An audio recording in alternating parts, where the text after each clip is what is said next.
जरूर करिएगा। आज की जो कहानी है जीवन की बड़ी सीख देने वाली कहानी है, ज्ञानवर्धक कहानी है। इसे सुन लेने से, इसमें बताई बातों पर अमल करने से जिंदगी में कभी आपको हार का सामना नहीं करना पड़ेगा, ना किसी के सामने झुकना पड़ेगा। ये एक तीतर की कहानी है। तीतर को बताई 8 बातें कुछ ऐसी है। तीतर कहता है कि जो इंसान अपने जीवन में सुख समृद्धि पाना चाहता है, हमेशा सुखी जीवन जीना चाहता है, वो इंसान इन 8 बातों को अपने जीवन में हमेशा याद रखें और हो सके तो इन 8 बातों को अपने संतानों को भी जरूर बता के जाएं। ऐसी 8 अनमोल बातें तीतर बताता है जो दिव्य साधु महाराज ने उसे बताई। तीतर कहता है कि जो इंसान इन 8 बातों को अपने जीवन में उतार के रखता है, उसके जीवन में कभी भी किसी भी प्रकार का कोई संकट आ नहीं सकता। वो इंसान अपने जीवन में कभी धोखा नहीं खा सकता। ये 8 बातें हम आपको एक कहानी के माध्यम से बताएंगे। लेकिन दोस्तों, उससे पहले आपसे गुजारिश है कि वीडियो को पूरा अवश्य देखें, क्योंकि अधूरी जानकारी, आधा अधूरा ज्ञान हमेशा घातक होता है। वीडियो को शेयर भी करें और चैनल को सब्सक्राइब करके बेल आइकन जरूर दबाएं। आते हैं कहानी पर। एक जंगल में एक तीतर रहता था। उसके 2 बच्चे थे। उस तीतर की पत्नी बड़ी भोली थी, बड़ी सीधी सादी थी। उसके पेट में कभी कोई बात नहीं रुकती थी। कोई भी बात वो सुनती तो हर किसी से कह देती थी। उनके जितने भी मित्र थे, जितने भी अड़ोसी पड़ोसी थे, उन सभी को ये बात अच्छी तरह मालूम थी कि तीतर की घरवाली के पेट में कभी कोई बात रुकती नहीं है। इसी बात को लेकर तीतर बड़ा परेशान था। वो तीतर जंगल में जाता, शिकार करता और शिकार लाकर अपने बीवी बच्चों को खिलाता, उनका पालन पोषण करता। उसी जंगल में कई और पक्षी भी रहा करते थे। उनके पड़ोस में उनका मित्र कौवा रहता था। ये कौवा उस तीतर का पड़ोसी मित्र था और कौवा हर बार तीतर से पूछा करता कि तीतर भाई, तुम कहाँ जाते हो? अच्छे अच्छे शिकार करके लाते हो और अपने बच्चों को अच्छा अच्छा भोजन खिलाते हो। ऐसा तुम क्या करते हो, जरा मुझे भी बताओ। वो तीतर अपना भेद कभी नहीं खोलता, लेकिन तीतर की आदत थी कि वो अपने घरवाली से इस बात को कह देता था कि मैं इस तरीके से शिकार ढूंढता हूँ और इस तरीके से शिकार करके लेकर आता हूँ। वो तीतर और किसी को अपनी बात नहीं बताता था, लेकिन उसकी घरवाली जो बड़ी भोली थी, बड़ी सीधी थी, उसके पेट में कभी कोई बात नहीं रुकती थी। और तीतर से कुछ पता नहीं चलने पर वो कौवा तीतर की घरवाली से इस बात को पूछता था कि तुम्हारा पति कहाँ जाता है और कैसे शिकार करके लाता है। वो तीतर अपने घरवाली को खूब समझाता कि तुम किसी से कुछ मत कहा करो। अगर तुम ऐसे करती रही तो एक दिन ऐसा आएगा कि हमारे खाने के लाले पड़ जाएंगे, हमें भोजन मिलना बड़ा मुश्किल हो जाएगा। लेकिन उस तीतर की पत्नी भोली थी और भुलक्कड़ भी। वो कुछ देर उस बात को याद रखती, लेकिन कुछ देर बाद पति तीतर ने कही बात को भूल जाती। इसी बात को लेकर वो तीतर बड़ा चिंतित रहता था, क्योंकि तीतर मेहनत से भोजन इकट्ठा करके लाता था। हर रोज नई जगह खोजने की कोशिश करता था, नई जगह खोजकर अपना भोजन तलाश करता। लेकिन जब शाम को आकर अपनी पत्नी को बताता, वो बात पत्नी दूसरे दिन उस कौवे को बता देती। कौवा अक्सर इसी फिराक में रहता और तीतर की पत्नी को अक्सर पूछा करता कि तुम्हारा पति कहाँ गया था, इतने कम समय में भोजन कहाँ से लाया। वो कहता कि हम दिन भर भटकते रहते हैं, लेकिन हमें कहीं भोजन नहीं मिलता, और तुम्हारा पति ऐसा क्या करता है जो फट से जाता है और फट से भोजन लेके आता है। कौवे की इस बात को सुनकर उस तीतर की पत्नी वो सारी बातें बता देती जो तीतर उससे कहता, क्योंकि तीतर रोज जाता और रोज नई जगह खोज करके भोजन लेकर आता। और आते ही उसकी पत्नी पूछती कि आज कहाँ से लेके आए हो। वो तीतर अपनी पत्नी को बताता कि मैं फला जगह से भोजन लेकर आया हूँ। दूसरे रोज जब कौवा उस तीतर की पत्नी से पूछता तो वो तीतर की पत्नी उस कौवे को बता दिया करती। फिर कौवा वहां से चलता और उस तीतर वाली जगह पर अपना कब्जा बना लेता। तीतर को वहां आसपास भी भटकने नहीं देता। इसी परेशानी को लेकर तीतर बड़ा दुखी हुआ था, क्योंकि जिस जगह को तीतर खोजकर अपने भोजन का प्रबंध करता, उसी जगह पर जाकर कौवा अपना कब्जा बना लेता था। तीतर बार बार अपनी पत्नी को समझाता और कहता कि तुम्हारे पेट में कभी कोई बात नहीं रुकती है, तुम्हें बात बताना ही बेकार होता है। तुम्हें जो भी बात बताई जाती है तुम अन्य पक्षियों को बता देती हो और वो पक्षी जाकर उस जगह पर अपना कब्जा कर लेते हैं जिस जगह को मैं खोजता हूँ। तीतर बड़ा परेशान रहने लगा। अब धीरे धीरे तीतर की पत्नी के इस स्वभाव के कारण तीतर पर यह नौबत आने लगी कि उसको कहीं भोजन मिलना बड़ा मुश्किल हो गया। तीतर को अपने बच्चों को, अपनी पत्नी को भोजन खिलाना भी बड़ा मुश्किल होता जा रहा था, क्योंकि तीतर जो भी जगह नई जगह खोजता उस जगह पर कौवा जाकर अपना कब्जा जमा लेता और तीतर को उस जगह के आसपास भी भटकने नहीं देता। अब तीतर के सामने बड़ी चुनौती आ गई, बड़ी समस्या खड़ी हो गई कि परिवार का और अपना पेट पालन कैसे करें। तीतर ने अपने और अपने परिवार के लिए जितना भी भोजन इकट्ठा कर रखा था, धीरे धीरे वो सब खत्म होने लगा। तीतर रोज दिन भर भटकता रहता, लेकिन तीतर को अब भोजन मिलना बड़ा मुश्किल हो रहा था। ये सब तीतर के पत्नी के कारण हुआ था। उसके पेट में कभी कोई बात रुकती ही नहीं थी और तीतर के पूरे परिवार को इस बड़ी समस्या का सामना करना पड़ रहा था। फिर तो ऐसी नौबत आई कि उनको भूखा सोना पड़ा। 2-2 दिन तक उनको भूखे ही सोना पड़ा। तीतर अपनी पत्नी को रात दिन कोसता रहता, कहता कि सब तुम्हारी वजह से हो रहा है। अगर तुम्हारे पेट में थोड़ी सी भी बात रुकती तो आज ये नौबत नहीं आती।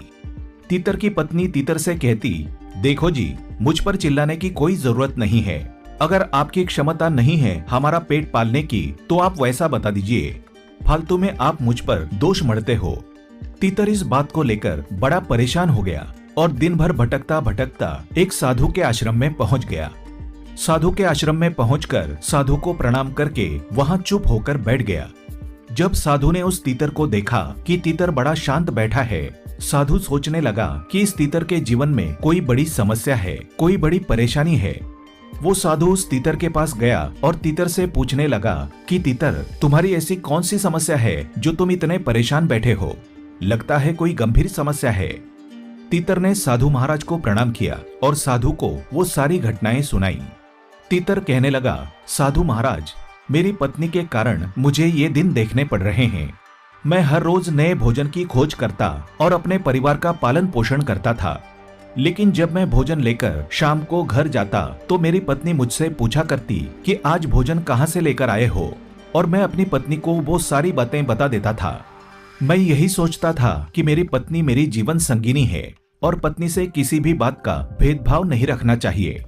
इसी विचार से मैं अपनी पत्नी से पूरी बातें बता दिया करता था, लेकिन मेरी पत्नी बड़े भोले स्वभाव की है, बड़ी भुलक्कड़ है।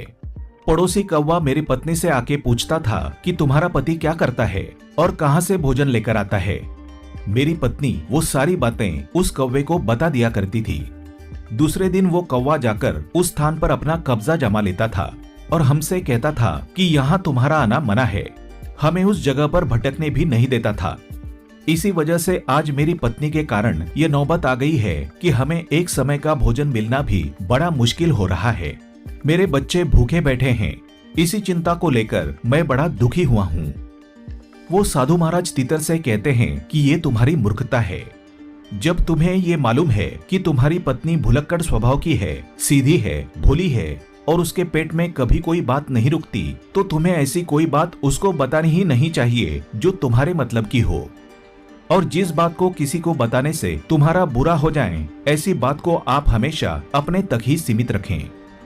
साधु महाराज तीतर से कहने लगे, तीतर, अब तुम मेरी बात गौर से सुनो। मैं तुम्हें ऐसी 7 बातें बताऊंगा। अगर तुम अपने जीवन में इन 7 बातों पर अमल करोगे तो कभी भी जीवन में दुख नहीं पाओगे। सबसे पहली बात साधु महाराज तीतर को बताते हैं, अपनी मजबूरी। अपनी मजबूरी कभी किसी को मत बताना, चाहे वो पत्नी हो या पुत्र हो या कोई मित्र हो। अपनी मजबूरी कभी किसी को मत बताना। अगर आप अपनी मजबूरी किसी को बताते हैं तो सुनने वाला आपकी मजबूरी का हमेशा फायदा उठाएगा, हमेशा आपको नीचा दिखाने की कोशिश करेगा। इसलिए अपनी मजबूरी कभी किसी को नहीं बतानी चाहिए। दूसरी बात साधु महाराज तीतर को बताते हैं। साधु महाराज कहते हैं कि तीतर भाई, दूसरी बात जो मैं तुमको बताने वाला हूँ ये बहुत ही खास और बहुत ही महत्वपूर्ण जानकारी है। इसको अपने जीवन में हमेशा याद रखना। साधु महाराज तीतर को दूसरी बात बताते हैं। कहते हैं, अपने भूतकाल की गलतियां और अपने भविष्य की रणनीति दोनों बातें कभी किसी को नहीं बतानी चाहिए। अगर आप अपने भूतकाल की गलतियां बताते हैं तो सामने वाला आपकी उन गलतियों को पकड़कर आपको हमेशा नीचा दिखाने की कोशिश करेगा, आपको कभी भी ऊपर नहीं उठने देगा। हो सकता है आपके बने काम को बिगाड़ दें। इसलिए अपने भूतकाल की गलतियां कभी किसी को नहीं बतानी चाहिए। और अगर आप भविष्य की रणनीति औरों को बताते हैं तो सामने वाला आपसे पहले उसके अनुसार रणनीति तैयार कर लेगा और आपको हमेशा परास्त होने का खतरा बना रहेगा। इसलिए अपने भविष्य की रणनीति कभी किसी को नहीं बतानी चाहिए। तीसरी बात साधु महाराज तीतर को बताते हैं, कहते हैं कि अपने घर की बातें कभी किसी को नहीं बतानी चाहिए। आपके घर में जो भी बातें होती हैं, पति पत्नी में होती हैं, पिता पुत्र में होती हैं, घर की जो भी बातें हैं कभी किसी को नहीं बतानी चाहिए। अगर आप अपने घर की बातें सामने वाले को बताते हैं तो आप अपने समाज में मान प्रतिष्ठा को खो बैठेंगे। कभी भी आप अपने समाज में ऊंचा उठकर नहीं बोल पाएंगे। सामने वाला आपकी घर की बातों को सुनकर मौके का फायदा उठाएगा। इसलिए अपने घर की बातें कभी किसी को भूलकर भी नहीं बतानी चाहिए। चौथी बात साधु महाराज तीतर को बताते हैं, वो कहते हैं अपनी कमाई का जरिया। अपनी कमाई का जरिया कभी किसी को नहीं बताना चाहिए।